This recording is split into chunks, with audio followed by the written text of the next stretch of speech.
The Tale of Peter Rabbit by Beatrix Potter.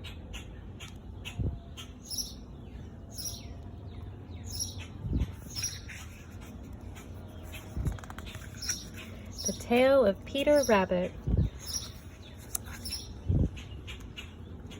Such a small little book. It's perfect for little hands. Once upon a time, there were 4 little rabbits, and their names were Flopsy, Mopsy, Cottontail, and Peter. They lived with their mother in a sandbank underneath the root of a very big fir tree.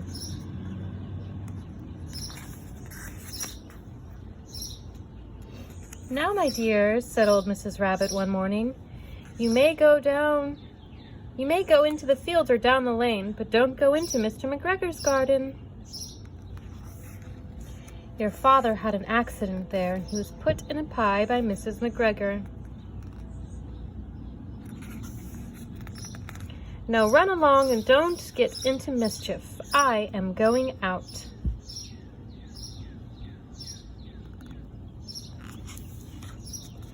Then old Mrs. Rabbit took a basket and her umbrella and went through the wood to the baker's. She bought a loaf of brown bread and 5 currant buns.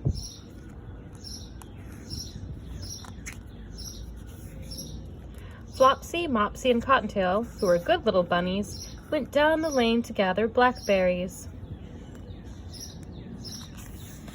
But Peter, who was a very naughty, ran straight away to Mr. McGregor's garden and squeezed under the gate.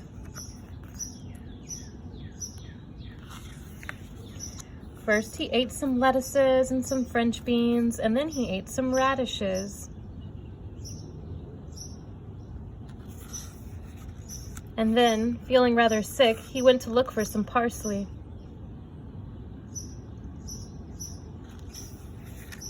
But round the end of a cucumber frame, whom should he meet but Mr. McGregor?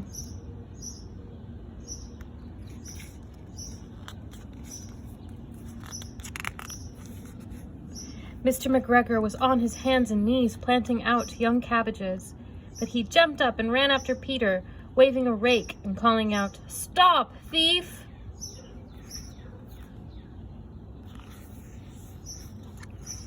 Peter was most dreadfully frightened. He rushed all over the garden, for he had forgotten the way back to the gate. He lost one of his shoes among the cabbages.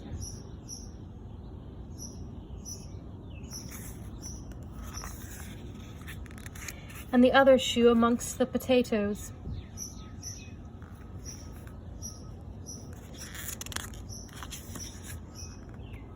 After losing them, he ran on 4 legs and went faster, so that I think he might have got away altogether if he had not unfortunately run into a gooseberry net and got caught by the large buttons on his jacket.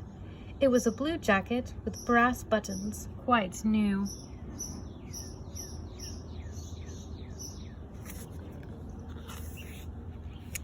Peter gave himself up for lost and shed big tears, but his sobs were overheard by some friendly sparrows, who flew to him in great excitement and implored him to exert himself.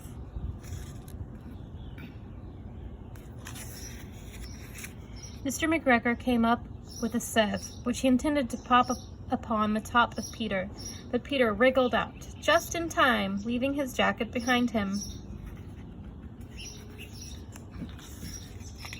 and rushed into the tool shed and jumped into a can. It would have been a beautiful thing to hide in if it had not so much water in it.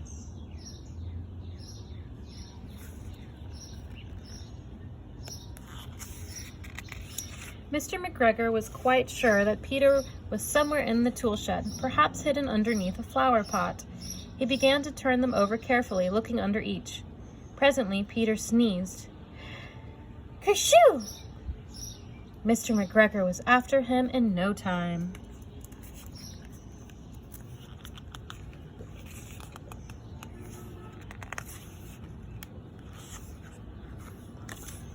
Page that's stuck here.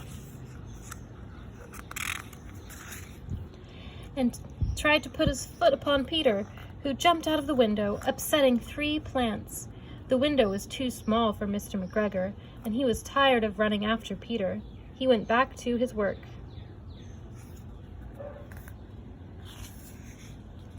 Peter sat down to rest. He was out of breath and trembling with fright, and he had not got the least idea which way to go. Also, he was getting very damp with sitting in that can.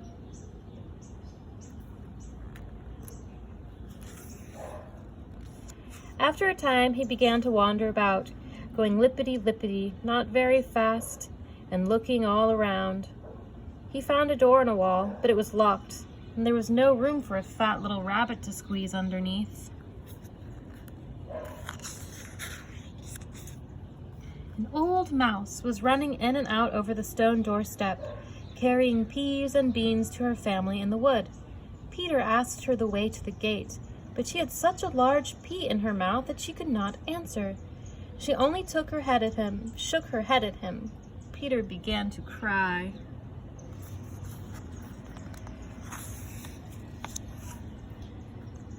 Then he tried to find his way straight across the garden, but he became more and more puzzled. Presently he came to a pond where Mr. McGregor filled his water cans. A white cat was staring at some goldfish. She sat very, very still, but now and then the tip of her tail twitched as if it were alive. Peter thought it best to go away without speaking to her. He had heard about cats from his cousin, little Benjamin Bunny.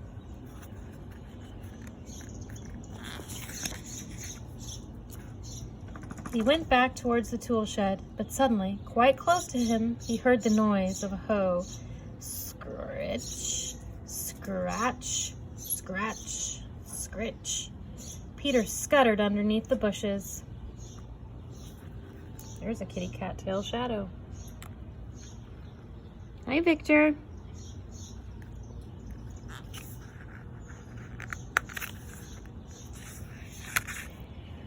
But presently, nothing happened. He came out and climbed upon a wheelbarrow and peeped over. The first thing he saw was Mr. McGregor hoeing onions. His back was turned towards Peter, and beyond him was the gate.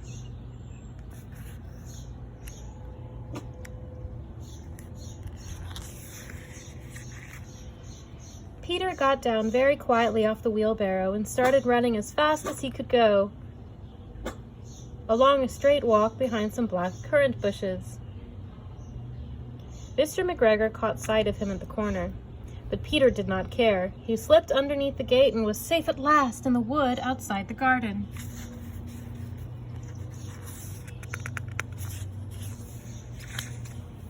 Mr. McGregor hung up the little jacket and the shoes for a scarecrow to frighten the blackbirds.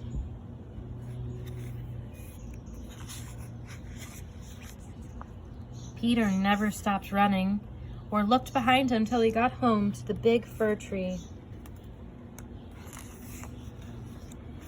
He was so tired that he flopped down upon the nice, soft sand on the floor of the rabbit hole and shut his eyes.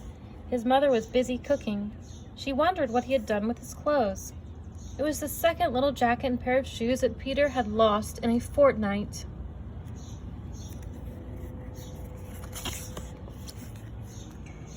I am sorry to say that Peter was not very well during the evening. His mother put him to bed and made some chamomile tea, and she gave a dose of it to Peter. 1 tablespoonful to be taken at bedtime.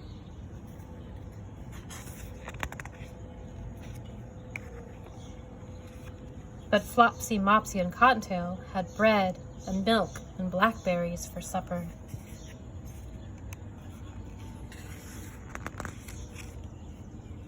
The end.